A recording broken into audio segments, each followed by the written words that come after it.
ақты ақ, қараны қара деп білетін азамат қана ол халыққа қызмет істей алады. Міне мен мына Серік бауырыма сенгендіктен айтып отырмын. Бұлар жас жігіт, әлі бұзылмаған.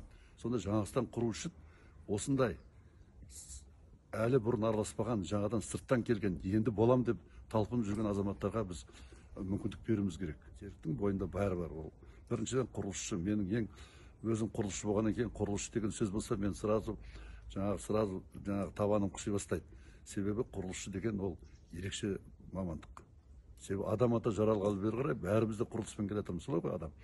Ол екінші ол мынау заңгер. Қазіргі заманның бәрі заңға байланысты. Заңды білмейінше сіз ешнәрсе істей алмайсыз, қадам жасай алмайсыз. Қазір оңда солдың бәрі де сол заңға байланысты жүреді. Сондықтан мінекей соны заңгер болғандықтан ол енді әрбір өзінің сөйлейтін сөзі, болып жатқан тірліктің бәріне заңды түрде соған баға беріп барып, соны сыртқа шығарады деп ойлаймын.